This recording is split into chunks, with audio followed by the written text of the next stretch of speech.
Dottie, Yes. do you know what that is? A SpongeBob? Very good. A lot of people think, though, it's a lemon or the sun or something like that. I've had all kinds of strange answers with this. Look, I'll show you a famous magic trick where you take the ball and you saw it, just like the woman, in two. Would you like to see them get back together? Yes. Great. There you go. You didn't like that very well. Okay, I'll tell you what. We'll continue.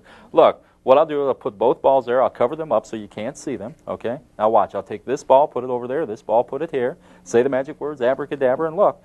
No balls over here, and now both balls in this hand. Wow. I'll tell you what. Put your hand palm up on the table. Fantastic.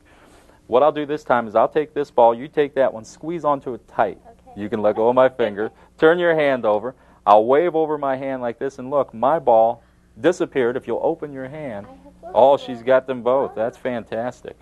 Look, I tell you what, take both balls, hold on to them good and tight. Okay. Once again, let go of my finger. That's all right. Count to 3. 1, 2, 3. Fantastic. Open your hand, you see, and now you have I have 3 3. balls.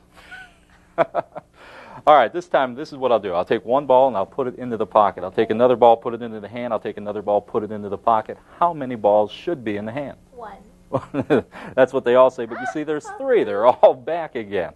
Look, one ball into the pocket, one ball into the hand, one ball into the pocket. How many in the hand? 1. No, there's still 3. There's still 3. Look, one ball into the pocket, one ball into the hand, one ball into the pocket. Now how many? Come on. 3. Ah, that's what they all say, but you see there's none. They come and go as they like. Now, to do the sponge ball routine that I just showed you, you need 4 sponge balls. Now, these go into your jacket pocket over here. As I started the routine, I reached in and I brought out 1, but I really brought out 2. I had a second one hid in this hand, and I just leave it flat on the table. That way it looks kind of natural.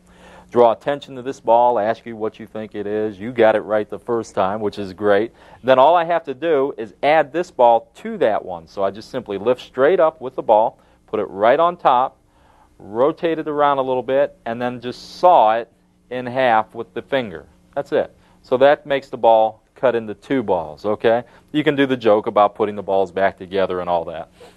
Now, I'm going to make the balls jump from one hand to the other. And the way you do that is cover them with the palm up hands.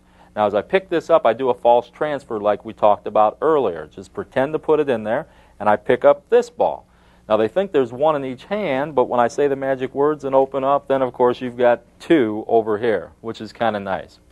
Now, another way to do this is where you do it in the spectator's hand. Now, you have to get the spectator to put their hand on the table, which you did for me. Great. Once again, I just do a false transfer. I pick up this ball, so there's actually 2 here. I place them both into her hand, tell her to close her hand, and I don't remove my finger until she closes her hand. The reason is you don't want her to open her hand and see she's got 2 balls. So now it's good and tight. I turn her hand over, make my ball disappear, and now here's the key. When she goes to open her hand and there's 2 balls in there, this is very strong, especially for people who've never had this done before because it happens right in their hand. You take advantage of that. When she opens her hand, you now go into your pocket and steal a 3rd ball. So as she opens the hand, you go in and steal a 3rd ball out. Now there's 3 balls in play, but they only know of 2. You have 1 finger palmed over here. All I do now is just add this to these 2 balls, pick it all up, put them back in her hand. She thinks there's 2 balls there, but there's 3. And we do the same thing. Make sure she closes her hand good and tight. I tell her to count to 3. She does. 1, 2, 3. You're so good. Open your hand, and now there's 3 balls there. Now we do where we make the balls jump back and forth from the pocket. Now remember, I have a 4th ball here in the pocket. So when I put this ball into the pocket, I don't put it in the pocket. I actually bring out 2 balls. The one that I started to put in plus the one that was there already. But they don't know that. And I add that to this ball. And I put these into my hand. So it looks like I put 1 ball in my hand, but really, I put 3 balls in my hand. Now I take this ball, put it into the pocket, snap the fingers and show them 3 balls have come back. We'll do it again. Repeat the same thing. Put 1 ball into the pocket, but keep it and pick up the 2nd ball. This comes out, add it to this ball, put that into the hand, put this one away, snap the fingers, and again, there's 3 balls on the table. Now, for the vanish, where they all disappear, this time you really do put 1 ball into the pocket. Don't steal anything out, just get rid of it. Do a false transfer here, pick up this ball and put those both into the pocket. Now they think there's 3 balls. They keep coming back, and you show them that all the balls disappear.